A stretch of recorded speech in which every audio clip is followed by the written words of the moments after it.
Okay, great job so far. Let's get our robot up to our business card. And to do that, we're going to need to select all of the little pieces that we drew, all of our little vector shapes.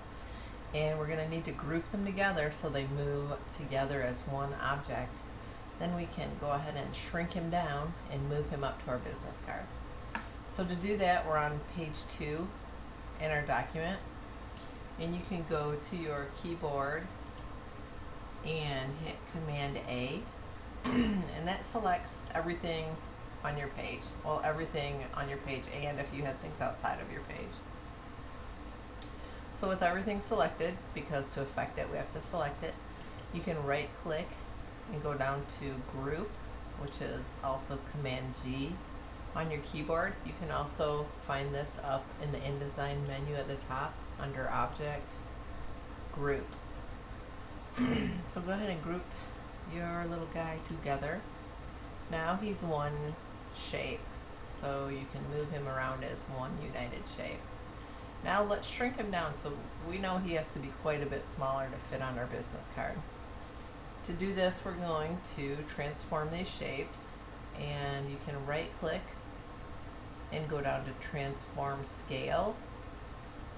This as well is up in the InDesign menu under Object, Transform Scale. And if you have a number input into your dialog box already, it'll zoom down to that size. So I had 20%, which looks pretty good. Don't forget about this preview button in the bottom of your dialog windows. It's really handy to try different sizes. If I wanted him 50%, I could type that in and then click this preview button and see him at 50%. And then you can just kind of eyeball about how big you think he should be to fit up there on your business card. Once you have him shrunk, say OK, and then you can click and drag. You can drag him right up to page number 1. So in InDesign, you can drag things between your pages. We could also do a copy and a paste, which on your keyboard is Command C and Command V. And the other good way to know is if you hover over what's selected and click your Option or Alt key, you'll see your cursor become 2 little mirrored arrows. Then you can click and drag out as many copies as you need. If you hold the Shift key down while you're doing this, you can get a copy in line, which is pretty useful. So remember Command Z to undo.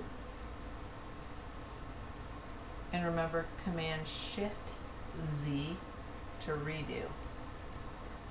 Those are really good basic keys to know. Alright, so we have our little guy on our business card. And now we need to look at our brief and get the information into our card that we need.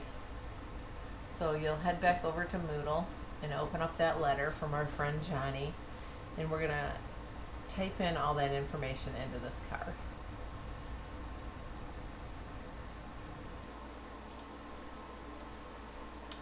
Okay, so I've gone back to Moodle and gotten the copy we need for our business card. And to get text into your InDesign document, it needs to be in a text frame. And to do that, you grab your type tool from your toolbar and click and drag out text frames, and then you enter your type into the frames.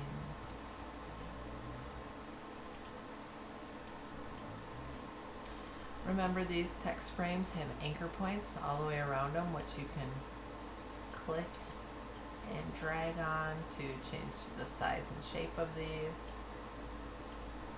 And also remember that if you have text in your text frame that's not showing up because your text frame's too small, you'll get this little red square with a red plus in it, which is the overset text warning.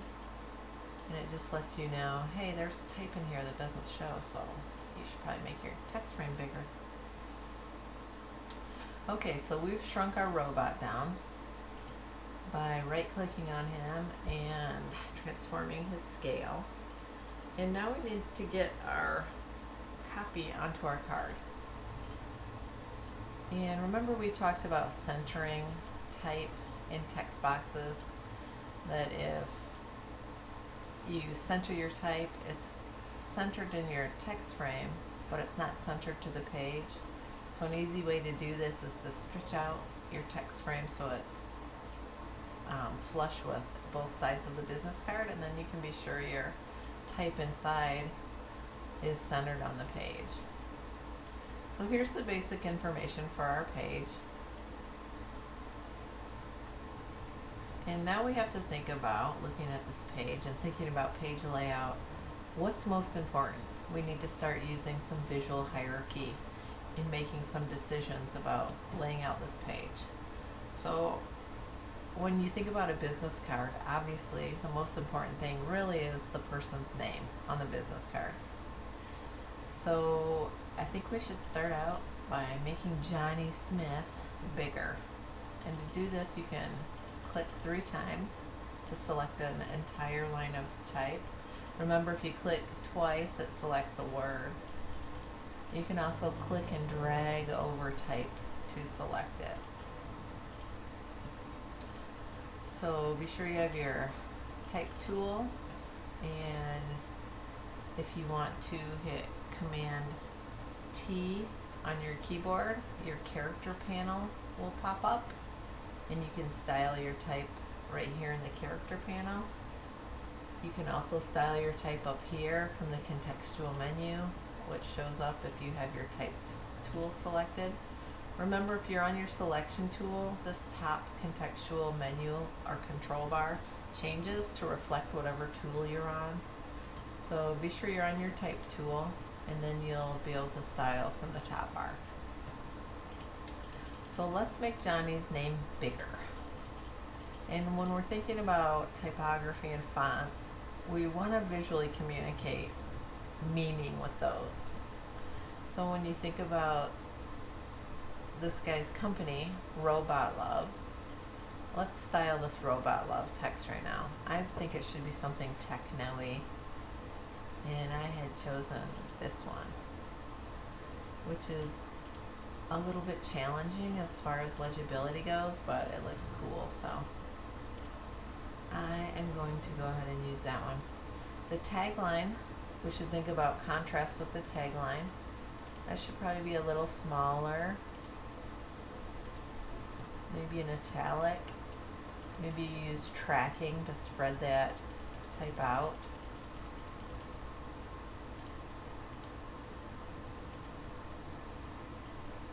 So between these two fonts, I have a nice contrast going on. It makes it interesting to look at. And contrast is what we strive for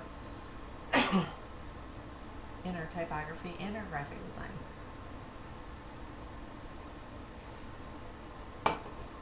So continue to style your type. If you click inside your text box, you'll see your cursor blink, and then if you hit Command A on your keyboard, it's a quick way to select everything in that text box. So if you know you want everything to be, say, a serif or a sans serif type or a serif type, you can just quickly select it all by hitting Command A. And then I think sans serif is a little more modern than a serif, which is a little more traditional. So I'm just going to use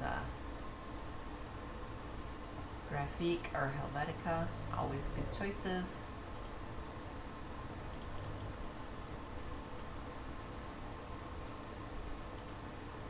So just continue to style that type. Another thing we were talking about in class is using the Eyedropper tool to help you style your type quickly.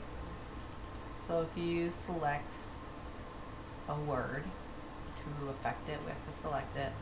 And if you want to mimic a style of type you already have, You can grab your eyedropper tool, which is Command I on the keyboard, and you can select type styles. It makes it a quick, easy way to keep your document united. You want repetition and consistency with your fonts, your design, and your typography. So that's a quick way to do it using your eyedropper tool. It's a really versatile tool.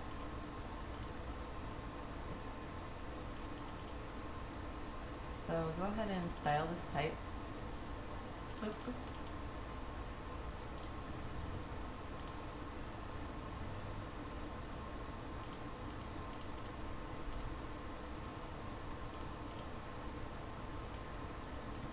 And then let's put a color behind our business card. So to do that, let's grab our vector drawing tool, the rectangle, and remember this red line is the bleed line. So that's as far out as we want our color to go. So when the printer prints it, the color goes all the way off the edges of the page.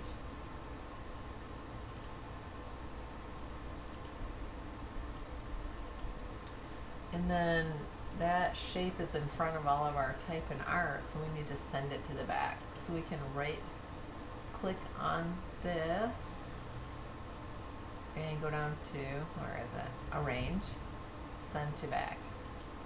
This is also up in your top InDesign menu under the object drop down. Arrange, so it's object, arrange, send to back. So remember, if you click the W on your keyboard, you can kind of get a print preview of what your business card's looking like.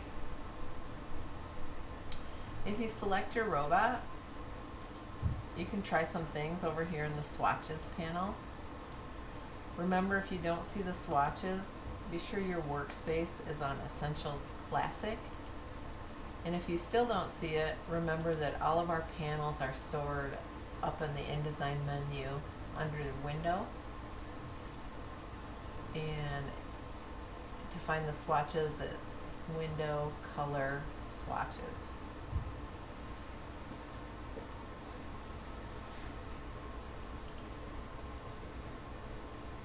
Window, color, swatches. So you can play around with your little robot if you want and fill him with different colors. Some of his pieces disappear, but they're all still in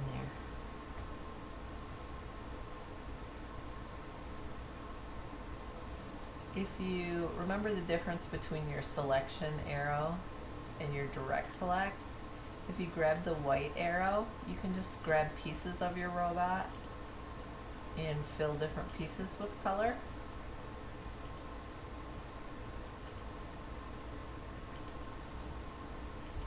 Kind of fun to experiment with your swatches panel and your colors. He looks good filled with yellow.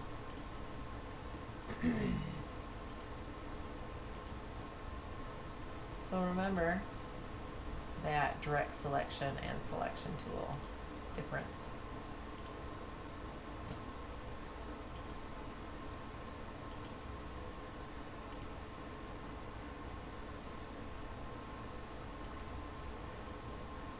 Okay, to set him off, let's draw a circle behind him so that icon really becomes important. Remember, to draw a circle, you need your ellipse tool, and you can always tell that tools have nested tools if there's a little right arrow in the bottom right corner of the tool. That means there are a lot of other options for you with that tool. So let's grab the rectangle and hold it down and get our ellipse tool. And if you hold the shift key down, click and drag, and you can drag out a perfect circle. And then we're going to fill that with white, which we can do at the bottom of our tool panel, at the top in our control bar, or in our swatches panel. And let's stroke it with none. And if we right click it and arrange, send to back, it goes all the way to the back. Remember, your files are like layers of paper stacked on top of each other. So our white circle now is at the bottom of our pile, and we need to send this blue rectangle to the back so that we can see that. So you'll be constantly shuffling your layers around to make sure they are all in the correct order. Alright, so now he's in a little shape. I think he could be a little smaller, so I'm going to make him a little bit smaller. Transform scale. That could be too small. Remember your preview button here. So I'm going to try like 80%. Yeah, cute.